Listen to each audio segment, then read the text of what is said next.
오늘 신명기 18장은 신명기 17장이죠. 왕에 대한 규정에 이어 레위인과 제사장 그리고 예언자에 대한 선지자에 대한 이야기를 하고 있습니다. 오늘도 말씀드려야겠습니다. 오늘 본문이 그 옛날 레위인과 제사장, 예언자들에 대한 이야기라고 해서 오늘 지금을 살아가는 우리에게 해당되지 않는 것이 아닙니다. 여러분, 우리는 오늘 주어진 우리의 시대 속에서 제사장적 삶을 살아야 하고 예언자적 삶을 살아야 한다는 것을 명심하면 좋겠습니다.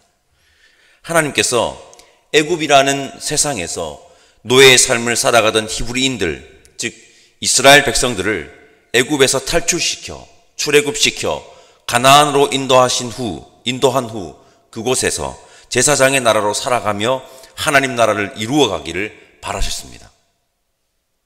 세상 가운데에 공의와 정의가 무너진 곳에 하나님은 예언자를 보내어 하나님의 공의와 정의를 선포하고 실천하기를 바라셨습니다.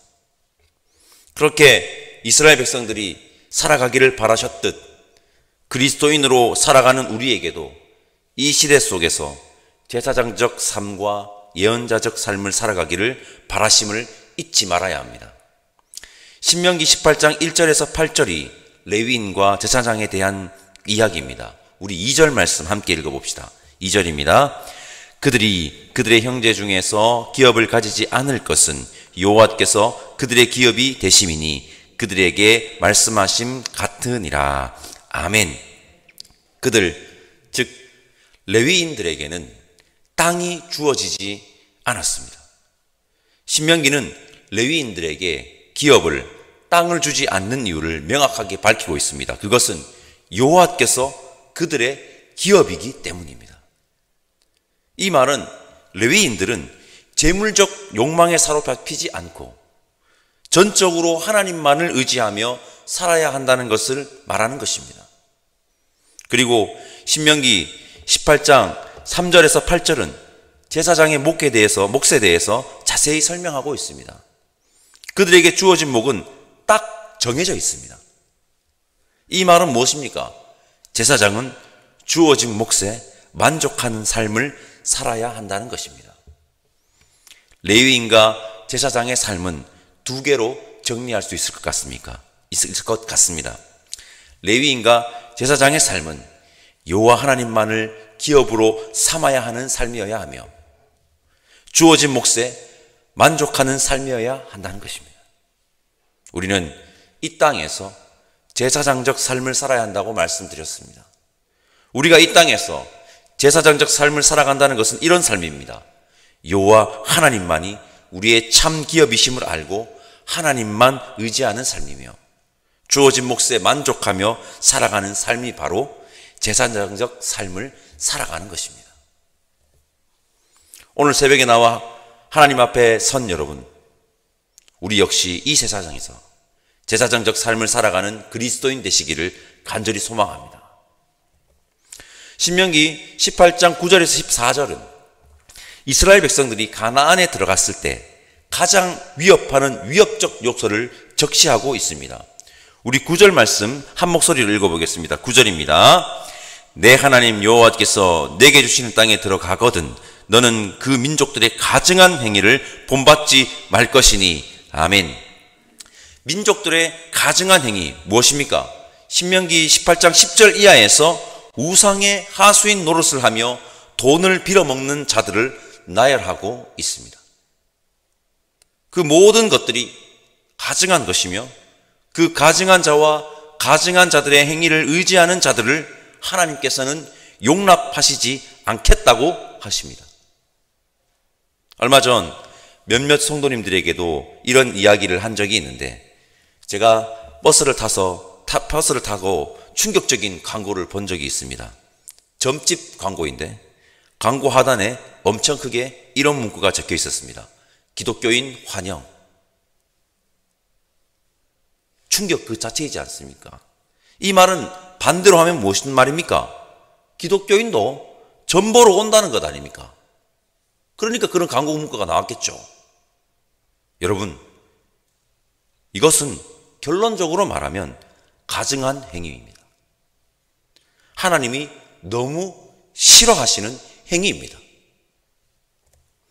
가나안에 가증한 것들이나 현재 우리가 사는 시대의 점집이나 무엇의 결정체냐, 우상의 본질을 제가 너무 많이 이야기해서 오늘은 말씀드리지 않겠지만 가나안에 가증한 것들이나 우리가 사는 시대의 점집이나 여러분 욕망의 결정체입니다. 가나안에 가증한 것들이나 우리가 사는 시대의 점집들을 찾아오는 이들에게 공포를 조장하여 자신들의 욕망을 채웁니다. 그곳을 찾는 자들은 자신의 욕망을 채우기 위해 그것들을 의지하는 것입니다. 가증한 것들의 결정체는 여러분 욕망임이 확실합니다. 이것은 하나님의 가치가 아닙니다. 이것은 하나님의 말씀에 합당한 삶이 아닌 것입니다. 이 부분에서 그리스도인들에게 타협은 있을 수 없습니다. 타협하면 안 됩니다. 우리는 세상 풍조에 휩쓸려 살아가는 자들이 아니라 세상 물결에 당당하게 맞서 하나님의 가치로 하나님의 말씀대로 살아가야 함을 기억하면 좋겠습니다. 하나님의 백성으로 그리스도인으로 살아가는 것은 예수님을 믿고 구원을 받아 하나님 나라의 소망을 가지고 살아가는 것입니다. 이것은 너무나도 당연한 것이고 거기에 플러스해서 하나님의 백성으로 그리스도인으로 살아가는 것은 먹고 사는 문제에서 가치로의 문제로의 전환입니다. 가치의 문제로 전환입니다. 생존에서 생명으로의 전환입니다. 오늘 주어진 삶을 하나님의 가치로 충실히 살아가야 하는 것도 너무 중요하다는 것입니다. 우리 모두는 이 세상의 풍조에 휩쓸리는 자들이 아니라 세상의 거센 풍조 무엇입니까? 남들보다 더 많이 가지는데 남들보다 더 잘 사는데 어떻게 잘 사는 것이 잘 사는 것인지 모르겠지만 어쨌든 남들보다 더 잘 살고 잘 사는 데에만 잘 되고 잘 사는 데에만 현안이 되는 삶이 아니라 하나님의 가치로 하나님의 말씀대로 세상을 살아내는 하나님의 백성들 되시기를 간절히 소망합니다. 예언자, 여러분 예언자는 어떤 사람이 예언자입니까? 다들 아시겠지만 성경의 예언자는 단순한 미래의 일을 말하는 자들이 아니라 예언자는 하나님의 말씀을 대언하여 전하는 자가 예언자입니다. 예언은 예언을 전하는 자나 예언을 받는 자나 두렵고 떨림이 있어야 합니다. 우리 19절과 20절 말씀 함께 읽어보겠습니다. 19절과 20절입니다. 누구든지 내 이름으로 전하는 내 말을 듣지 아니하는 자는 내게 벌을 받을 것이요 만일 어떤 선지자가 내게 전하라고 명하지 아니한 말을 제 마음대로 내 이름으로 전하든지 다른 신들의 이름으로 말하면 그 선지자는 죽임을 당하리라 하셨느니라. 아멘. 여러분 우리가 명심해야 하는 것이 있습니다. 이 신명기가 기록될 당시는 우리가 가진 지금처럼의 성경책이 없었다는 것입니다. 그래서 예언자들이 일어나서 하나님의 말씀을 선포하였습니다. 신명기 역시 예언자 모세가 하나님의 말씀을 대신하여 출애굽 다음 세대에게 선포하는 예언의 말씀입니다. 그 말씀을 지키지 않으면 벌을 받을 것이라고 말씀하고 있으며 예언자 역시 하나님이 맡기신 말씀이 아닌 자기 마음대로 제 멋대로 하나님의 이름을 들먹이며 전하면 더 확실하게 경고하십니다. 죽임을 당할 것이라고 말씀하고 있습니다. 여러분 예언자의 예언이 올바른지 아닌지의 명확한 분별법을 오늘 말씀은 우리에게 가르쳐 줍니다. 제가 21절과 22절 말씀 읽어보겠습니다. 잘 들어주시기 바랍니다. 내가 마음속으로 이르기를 그 말이 여호와께서 이르신 말씀인지 우리가 어떻게 알리오 하리라. 만일 선지자가 있어 여호와의 이름으로 말한 일에 증험도 없고 성취함도 없으면 이는 여호와께서 말씀하신 것이 아니요 그 선지자가 제 마음대로 한 말이니 너는 그를 두려워하지 말지니라. 아멘. 성취가 되느냐 되지 않느냐가 올바른 예언인지 아닌지의 분명한 분별법입니다. 여러분 철저로 말씀드리고 싶습니다. 함부로 하나님에게 자기가 직접 예언을 받았다고 말하는 자들의 말은 신중하게 들을 필요가 없습니다. 지금 우리가 사는 이 시대는 구약의 시대처럼 예언자들이 일어나 예언을 하는 시대는 아닙니다. 두 번째로 말씀드리고 싶은 것은 오늘날 우리는 하나님에게 직접 예언을 받았다고 말하는 자들의 말에 귀를 기울일 필요가 없다는 것입니다. 왜냐?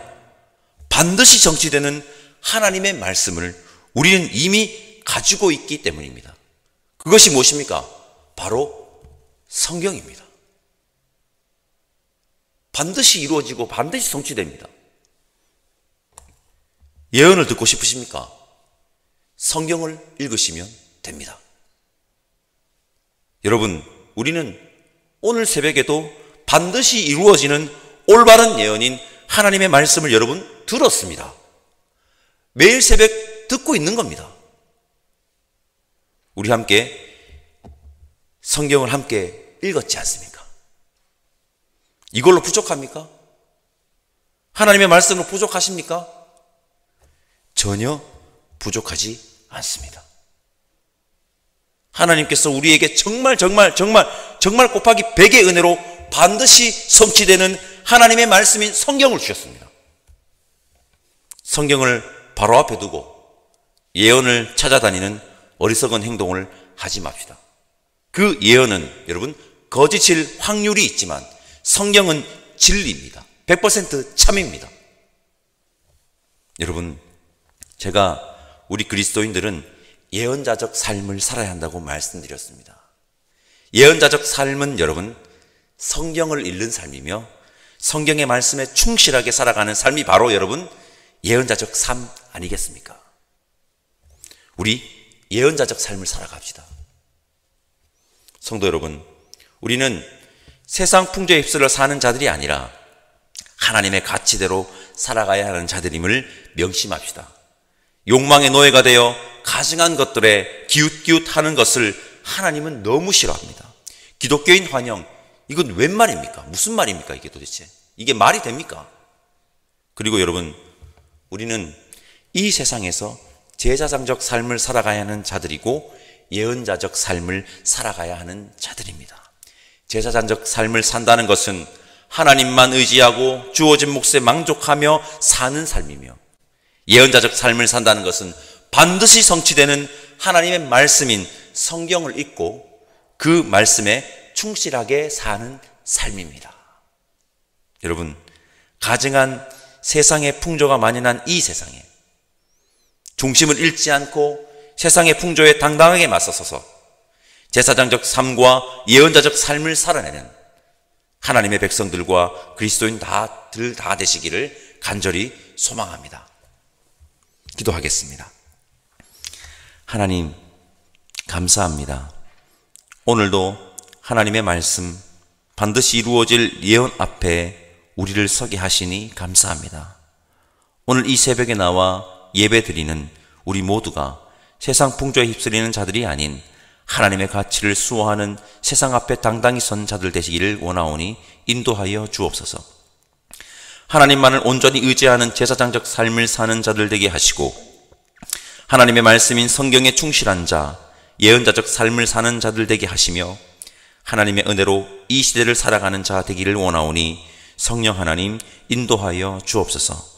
감사드리며 예수님의 이름으로 기도합니다. 아멘. 하늘에 계신 우리 아버지, 아버지의 이름을 거룩하게 하시며 아버지의 나라가 오게 하시며 아버지의 뜻이 하늘에서와 같이 땅에서도 이루어지게 하소서. 오늘 우리에게 일용할 양식을 주시고 우리가 우리에게 잘못한 사람을 용서하여 준 것 같이 우리 죄를 용서하여 주시고 우리를 시험에 빠지지 않게 하시고 악에서 구하소서. 나라와 권능과 영광이 영원히 아버지의 것입니다. 아멘.